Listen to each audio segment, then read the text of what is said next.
Hello and welcome to the channel. My name is Mike Rambuya, and today we are going to take a look at another deck to get us ready for the Archasia's Island set. At the time of recording, it's already been released to local game stores, but it will be available at every store coming this Friday.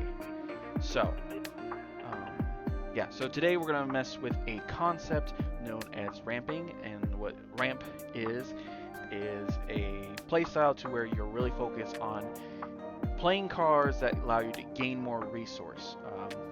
More commonly,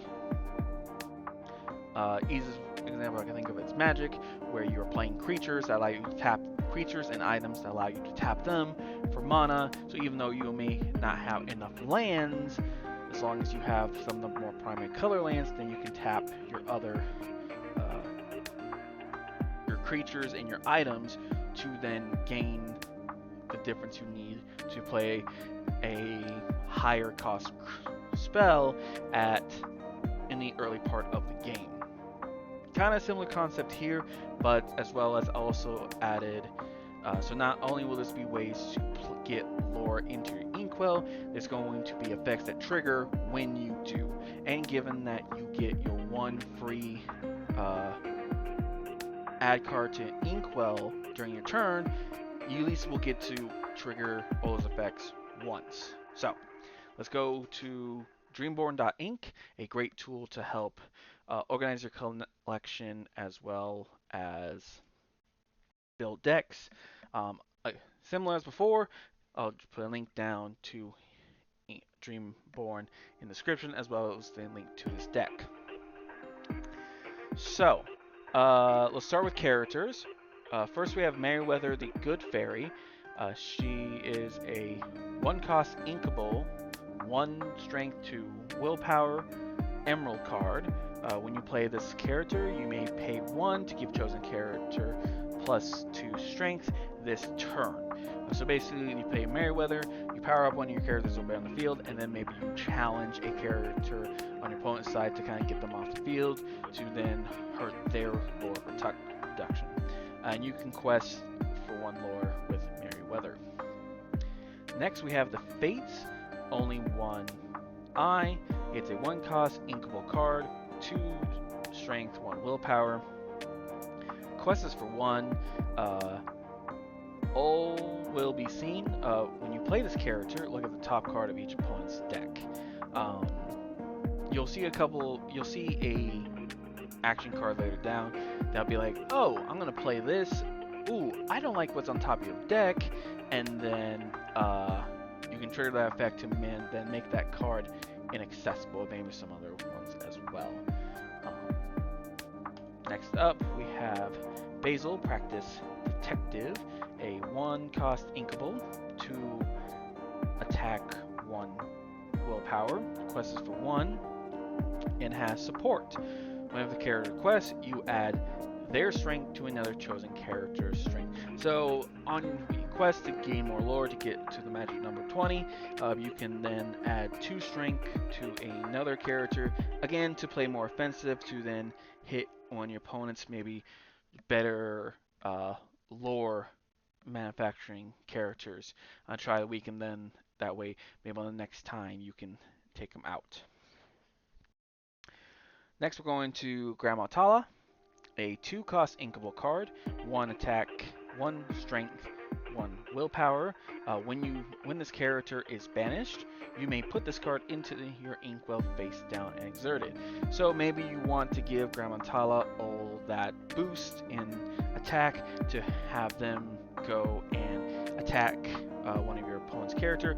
Even though with 1 willpower it will die, but that's okay. You did your damage to, or you maybe even banish one of your opponent's characters, and now you put Grandma Tala into your inkwell, and now you have 1 extra ink beginning at your next turn. Next, 1 copy of Oswald the Rabbit. He is a 2-cost non-inkable, 2 strength, 1 willpower. He can quest for 2. This is one of the first you'll see of during your turn. Whenever you whenever a card is put into your inkwell, you may reveal the top card of your deck. If it's an item card, you may play that item for free, and it enters play exerted. Otherwise, put at the bottom of the deck. There are a few items you want to get onto your field as we get to the item section that will definitely help with consistent ink flow. So Oswell is a great way to do it. Yes, your Bob deck can hold on, but it's better to put it at the bottom of your deck than to put it to your discard. Next is Tipo. Tipo is going to be one of the cards you'll see that has a, when you play this character effect, this one allows you may put a card from your hand into your inkwell face down and exerted. So this is going to be one example of play a character, have a chance to put more ink into your inkwell. So again, you get one, you can allow to put one card to your inkwell at the beginning of your turn. So this will allow you to put another, so now you're putting 2 that turn, and you may go from 2 to 4 in a turn. Even though they're exerted, you can't use them, you'll have them for next turn. So with a lot of these kind of type of character cards, this is definitely planning ahead type style. Basil Hypnotized Mouse, just a great card to have, just more on an offensive style. It is a 3-cost inkable card. It has 3 attack, 2 willpower, easily boosted with the Basil support or even Merryweather, and it has evasive, meaning that this character, only characters with invasive can challenge this character, which also means that he can also challenge characters with evasive. Again, very similar to flying in Magic the Gathering. So good choice to have, especially if you're playing against a opponent with a lot of evasive. He kind of helps to give you some offensive to maybe get them off the field. Plus, with the 1-cost Basil, every time you quest, you gain 1. You can give Hypnotized Basil 2, so now he does 5, which in most cases will do a lot of damage and even knock out some locations and characters with 1 hit. Though he may go down, but hopefully with some other effects we'll see here, maybe we can lower the damage. Next is Bayweather, the Assistant Mayor, a 3-cost non-inkable, 2 strength, 3 willpower, and the effect here is during your turn, whenever your card is put into your inkwell, chosen opposing character gains Reckless during the turn. They can't quest, and they must challenge if able. Yes, so Reckless is a mechanic that your characters can't quest. So this is a good to put on some of maybe the higher lore gaining cards. Lore gaining characters on your opponent's side. That way you can kind of kneecap them. Like, oh, you can't quest, and you have to force them to challenge, and hopefully challenge one of your stronger characters on the field. And that way maybe you have a chance to get rid of them, especially maybe during your turn you hit them with Basil or another character used more offensively, and now when they go challenge someone, they're going to get banished. So kind of way to, you may banish some of your cards, but you do have cards that want to be banished, and as a location is going to kind of help with that.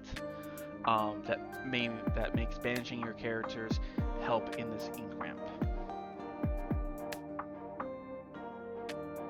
Next we have Ursula, Deceiver of All. She is a 3-cost, 1 inkable, or is inkable, sorry. Quests for 1, 2 strength, 3 willpower. Whenever this character sings, so there are actions that are labeled songs, and so you can either play ink from inkwell to play them, or if you have a character that has the same cost value or more, so if I'm playing a 2-cost song action, I can tap Ursula to sing that song, so I don't have to touch my ink. But when this Ursula sings a song, you may play that song again from your discard for free, and then put it at the bottom of the deck. So this deck is going to have numerous songs that we are going to use, but basically allow us to double dip in some of our songs. And we have some varying effects as well to make to kind of really stun your opponent. So Ursula's a good card here, and it also teams well with this Mama Odie, the Mystic Maven. 3 cost, non-inkable, 1 strength, 3 willpower. Whenever you play a song, you may put the top card of your deck into your inkwell exerted. And also quest for 1.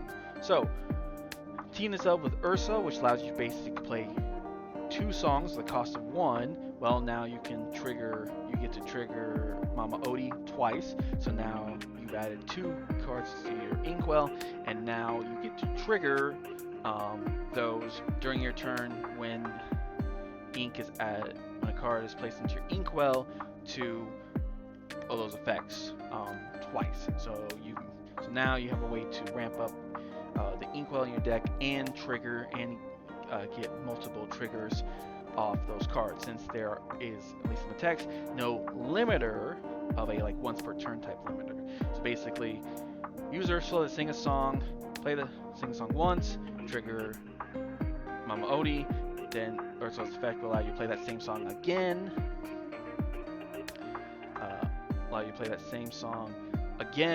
Trigger Mama Odie again, and then you can place that card at the bottom of your deck. So if you ever get down that way again, or your effect allows you to shuffle,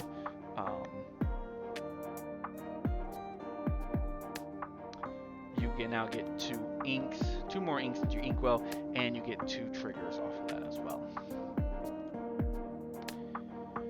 Next we have Mickey Mouse. Is another, when you play this character, you may put the top card of your deck into your inkwell face down and exerted.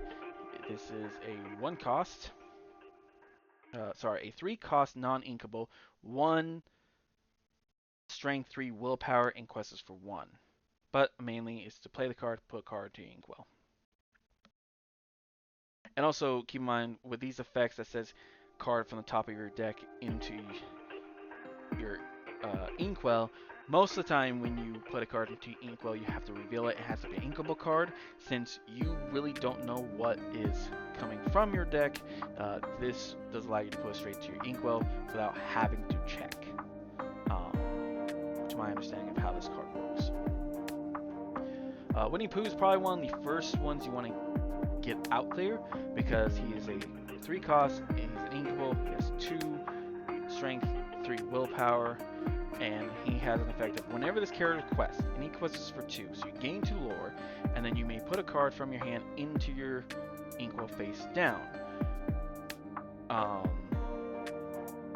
So this allows you to basically get 2 cards into your inkwell during your turn. 1 because it's part of your action, and then because of the Winnie Pooh effect, and gain 2 lore.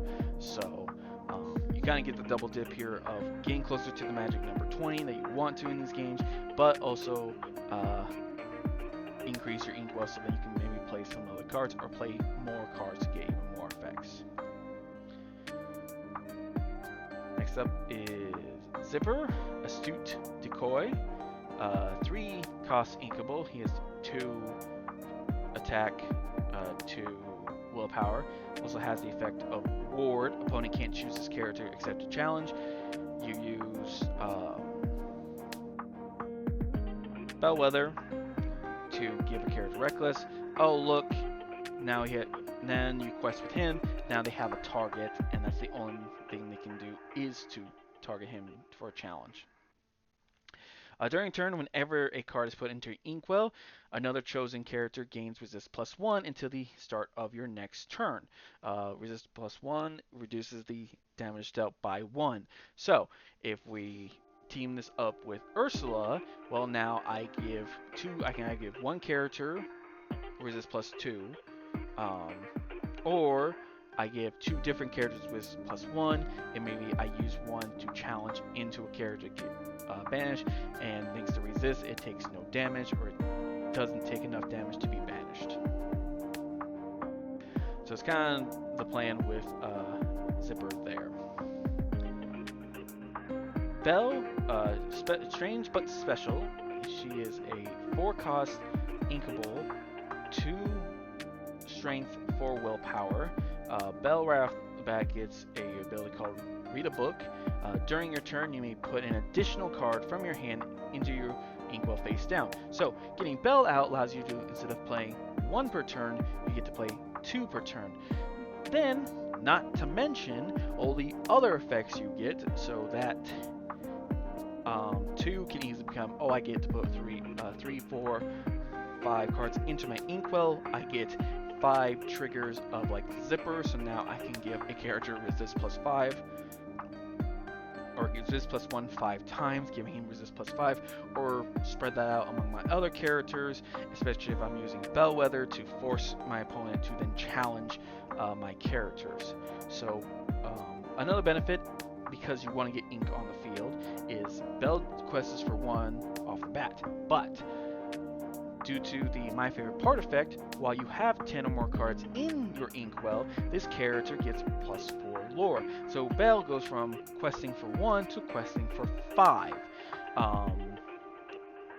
And that's going to make a big difference. And given all the effects we have of getting ink into your inkwell from your deck straight to it, from questing, this should be easier to obtain. So then you're doing 5 at a time. Plus, with Zipper Effect, you can give Belle resist to hopefully help her stay on the field much longer. Next, we have another Grammatala, a 4-cost inkable, 3 strength, 3 willpower. When you play this character, look at the top 2 cards of your deck. You may put 1 into your hand and put the rest on the bottom of the deck. Quest is for 1. Great card to use just to try to find your songs. That way you can get Ursula to sing them, to then trigger Mama Odie to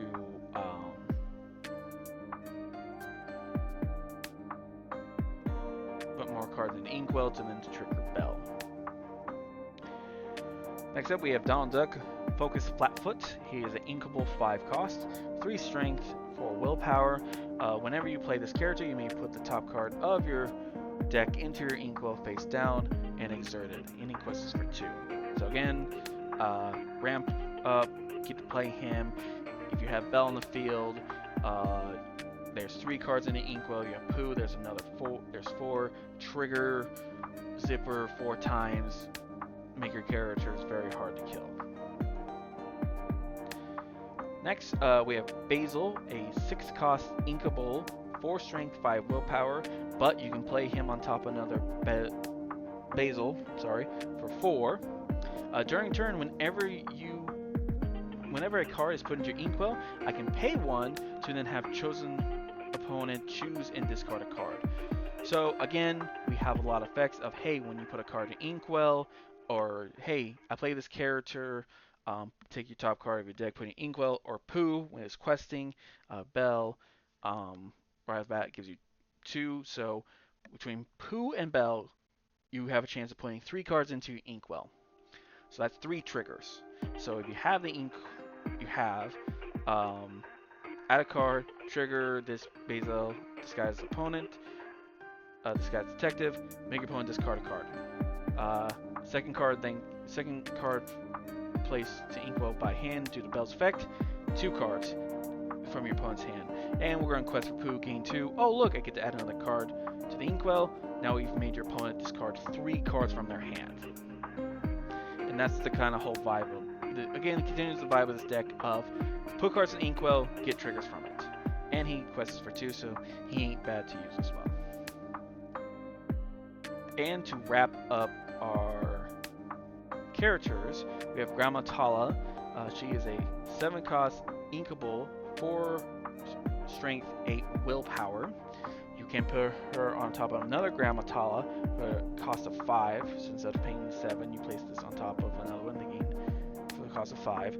And whenever a card is put to your inkwell, gain 1 lore. So again, we're gonna kind of knows what's going on. You want to get Belle out, so that way you can place 2 from your hand. Then you want to get Pooh, make sure you have Pooh out so you can quest and put 3. So right there, you put 3 cards in your inkwell, have this Grandma Tala out there, you gain 3 lore on top of the 2 that Pooh gives you. So there's 5 lore in a turn as long as you keep these characters on the field. And thanks to Zipper, it'll be easier because you can give them resist to make it where if they do challenge another character, they can take no damage. So that is it for our characters. We're now moving on to actions, and we have 3 regular actions. Sorry, we have 3 copies of Sail the Azurite Sea. It is a 2-cost inkable action card. This turn, you may put an additional card from your hand into your inkwell face down. Draw a card. So we have Bell. We can put in 2. We quest for Pooh. There's 3. We use this action. There's 4. So there's 4 triggers for your when a card's put into inkwell you can use. And I'm just going to keep reiterating that just to make sure I don't forget. Now to our songs, which are going to team up well with Ursula and Mama Odie. So first we have Hemphalumps and Woozleys. I can never remember how that's pronounced. Is a 2-cost inkable song. Remember, with songs, you can tap a character of the same cost, so it costs 2 or more to sing the song for free instead of using the cards in inkwell. Chosen opposing character can't quest during their next turn. I get to draw a card. So we use Ursula. We get to choose 2 characters that can't quest. 2 of my opponent's characters that can't quest, and then that also gives us 2 more cards into our inkwell thanks to Mama Odie. Next up, 1 jump ahead, a 2-cost non-inkable song. Put the top card of your deck into your inkwell face down exerted. So Ursula allows us to put us 2 cards, allows us to use this twice, so we get 2 cards into our inkwell, and then thanks to Mama Odie, we get to do 4 cards, because with each song, time we sing the song, put a card into the inkwell. So 4 more cards for inkwell, and 4 triggers of when a card is put into the inkwell effect. Next up, we have How Far I'll Go, a 4 non-inkable cost card. I can look at the top 2 cards of the deck, of my deck. I put 1 into my hand, and I put the other into the inkwell face down. So, again, just to emphasize, you have Ursula. You sing the song twice. You get 2 cards. You add 2 cards to your hand, hopefully ones that you need, and then put 2 cards into inkwell. Thanks to Mama Odie, there's now 4 cards. So again, and 4 more triggers of, hey, add more cards to inkwell, gain lore, all that fun jazz. Resist, especially with Zipper. And final song is Friend Like Me. This is a 5-cost inkable card. Each player puts their top 3 cards of their deck into their inkwell face down exerted. So if you play out Fates and you look at your opponent's top card, like, I don't like that card that you have there, I don't want to use it. Well, then you sing out or straight out play Friends Like Me. Well, now it's into the inkwell, so they can't use it.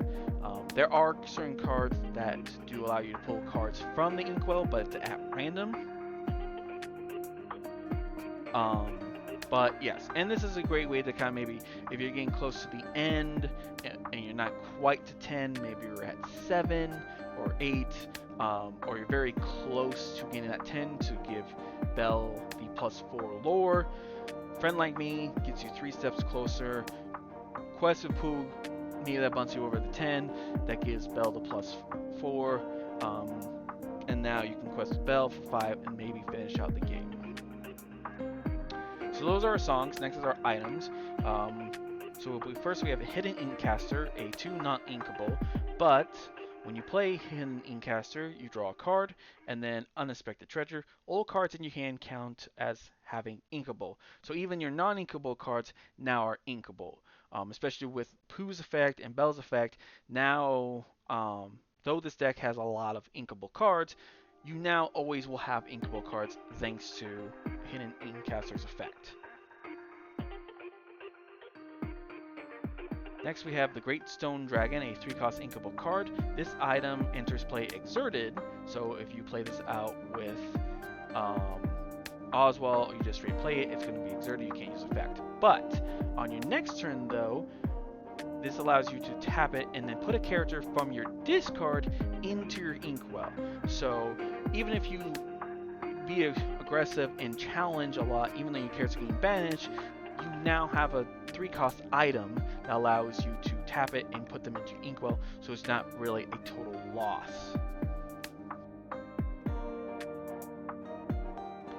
And last item to help with this inkwell is, our ink ramp, is Heart of Tefiti, a 3-cost inkable card. You can tap it and then pay 2. When you do that, put the top card into your inkwell face down and inserted. Trigger all the when a card's added to your inkwell effects, especially zipper, to get resist. Have I mentioned that enough? Have I mentioned that enough that this is what we want to do? Put cards into the inkwell and trigger all the when a card is put into your inkwell effects. Last is our location, and this we're going to go with Matunu. This is a inkable 2-cost. It will cost 1 to move a character there, but it has 5 willpower. You will gain 1 lore at the beginning of your turn, and whenever a character is banished while here, you may put that card into your inkwell exerted. So again, this is what I talked about earlier of it's okay to be aggressive with your characters, because between Great Stone Dragon, and now Matunu, even though they are being banished, they are going to your inkwell instead of your discard, and then that's giving you more resources to play cards moving forward. And so that's this Emerald Sapphire ramp deck. This does have 65 cards, and that's okay. With Lorcana, we are just looking at the minimum is 60 cards in your deck. As long as you have 60, it is perfectly fine. Inkcaster is not a bad card to use, even though I have most of my cards are inkable, but this does make the last part of my deck, basically makes all cards of my deck inkable. So I should never run into an issue of, oh hey, I have cards I can't ink into my hand, so I can't trigger Pooh or Belle's effect. Also, this is probably the most expensive deck I've built, just because I do have a lot of the higher rarity cards in here. So that is the deck, but I'm going to show you guys another tool you can use to maybe test out your deck. But it's just going to be against AI or against the machine, but that's going to be Inktable. So Inktable is a free to use. If you want to support them and get these extra features, you can. But the main thing you want to do is use Quick Match. Quick Match allows you to put in your decks and then play against starter decks, or if you have decks you found other on Inkborn, you can put them in here as well and then play against them. So nice part is, straight from Dreamborn, you can go to here, go into your menu, go into your export, and go into Inktable and say play on Inktable. And if it works, it takes you straight there, and look, you have now added the deck. So we're going to select this for player 1, which is always used. So you're player 1, and let's play against my Ruby Steel Pirates that I showed off one time, and that's going to be player 2. And here you can either say, hey, set your AI to different effects. I'm just going to leave it as default, and I'm going to say we'll just choose a random player to start. And there we go. So they shuffle. It will deal the cards for you. Okay, and now we get to the mulligan phase. Thing to remember about Lorcana is that this is I guess a trade-off mulligan. So let's say, okay, so I have this Basil, cost 6, really don't need that, and really don't need how far I go. I don't necessarily need 2 Heart of Tefiti, so I'm going to put that one away as well. So what will happen is then I place these 3 back into the deck, I draw 3 to get back up, and then deck is shuffle, and then we play. So I draw for turn. I don't have any cost ones, so I'll actually ink. So here you just click ink card. I'm gonna ink Grammatala, and then I'm gonna pass the turn because I have no plays.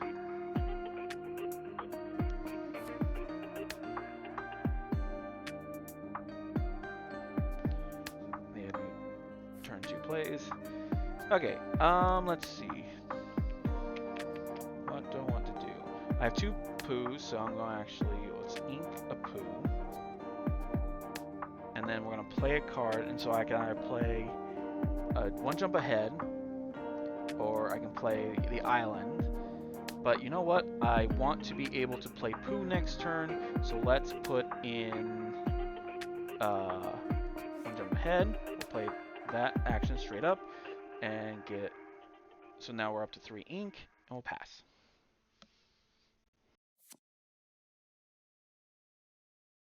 Looks like the AI here is having troubles getting cards to play, but he gets a RS Legacy. This basically allows him to do damage to my characters. Okay, so what we can do, here we go. We're gonna play a poo, and I can ink a card to get me up to 4, and that's what I'll do. Ink a Humfla and Woozles, and then we'll pass turn. So already we are on technically round 7.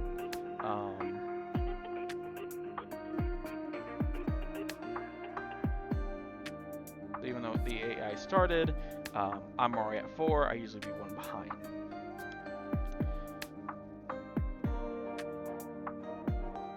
So now what do we want to do? Okay, so I can play 2 cards here. So we're actually, so first of all, we're gonna play the hidden Inkcaster. I get to draw a card, and then we're going to play another card, and actually we're gonna play the location.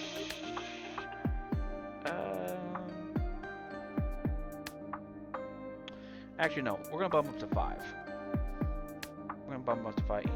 Do that, and then I'm gonna quest with Pooh to gain 2 lore, and we'll trigger Pooh's effect. There's an interruption. There's not, and thanks to this, all these cards are inkable now. But I'm just gonna ink Grammatala. So now I'm already up at 6 cards, and I still technically haven't inked one for the turn. But for now, I'm gonna pass the turn. Now the thing is that Moana can challenge into Pooh and get rid of Pooh, but the cannon's gonna already weaken him by 1. That will for sure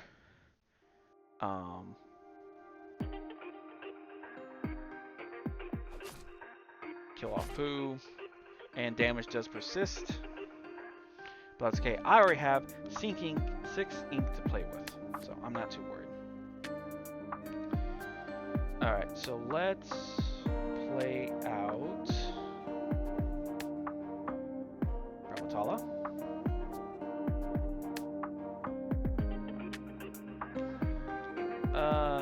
Let's put this one in my hand. This is the bottom. So I have 2. I can still ink a card. And actually, I will do that. I will ink Basil. So now I have 3. And then we'll play out Grandma Oda. And we'll pass. Now, since none of my characters are tapped or exhausted, they cannot be challenged.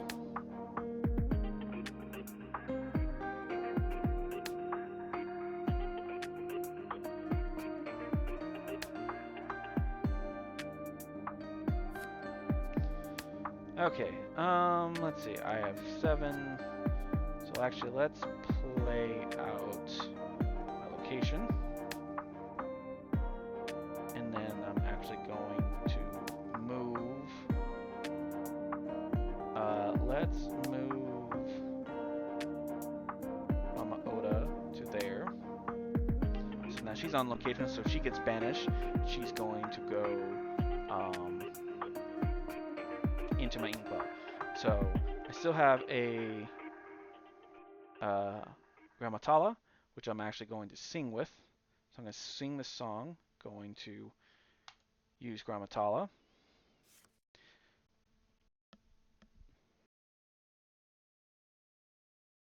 Let's put in another song.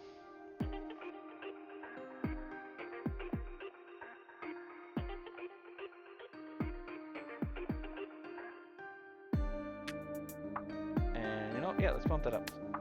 So, still got 4. Actually, and then you know what? Let's play Heart of Tafiti. And you know what? I say that is enough for now. We're gonna pass our turn. So my Grammatala can be challenged. So beginning of turn, Treasure Mountain gives my opponent 2 lore. So 2 damage is gonna come to Mama Odie, which is fine. Moana is going to challenge Mama Odie, I bet. Oh no, she requested. Okay, so alright, so there goes my location. Kinda stinks. But that's okay.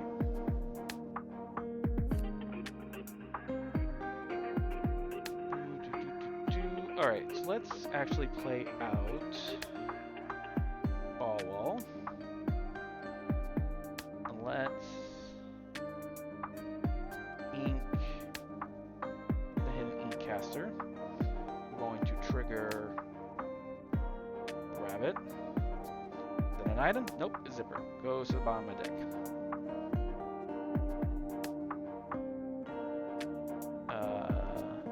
Next, let's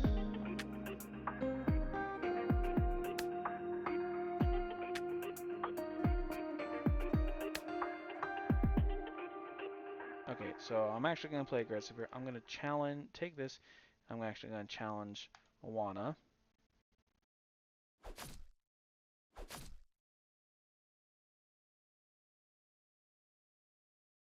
I am then going to play a card. We're going to play our how far I'll go.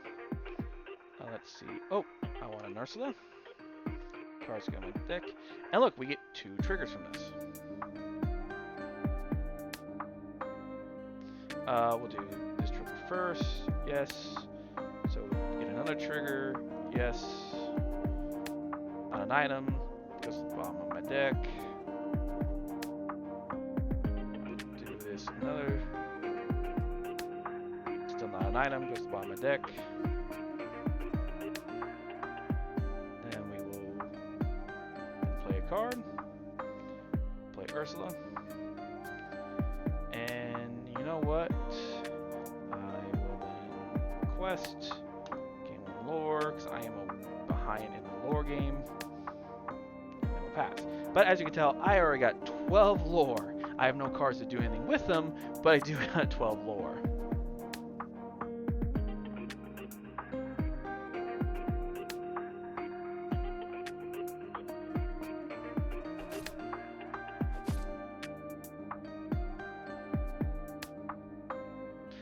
I am gonna get rid of Nakamori just because he, at the start of the turn, he's gonna be able to do 5 damage to a character. Let's see. He does 5.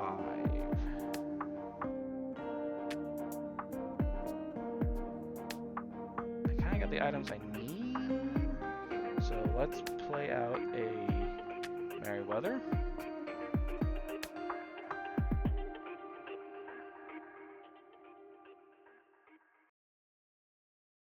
Let's give it to Oswald, I guess. And then we will challenge.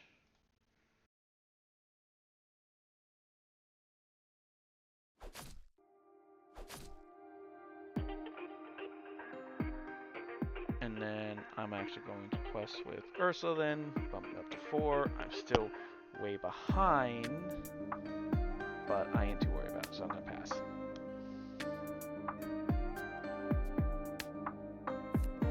Give Nolan your location. He already got 10. Mountain. A quest for 12. Really need to do something about him. He has 2 damage.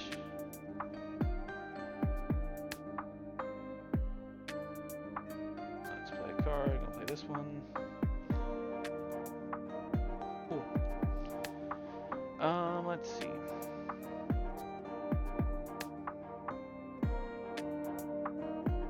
Oh, quest bow.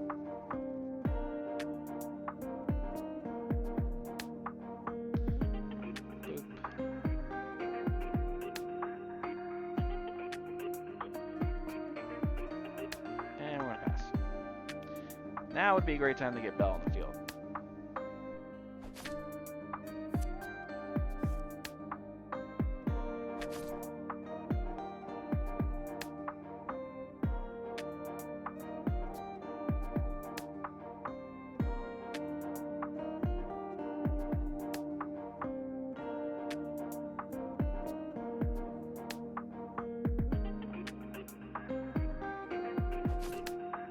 So John Silver, when he quests, he can raid another character. They can't quest, but they can challenge. And there we go. So.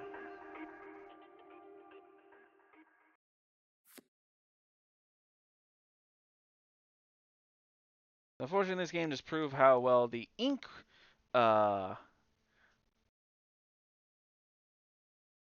effects can go, but unfortunately, I couldn't get characters on there to help me game lore, and there we go. And that ends the game. So,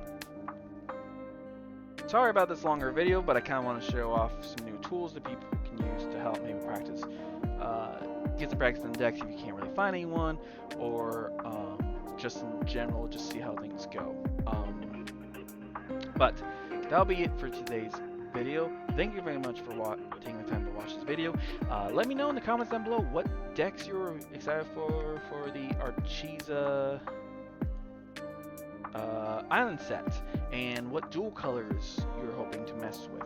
But without further ado, again, thank you very much for watching. Have a wonderful day. Stay safe. May your pulls be blessed.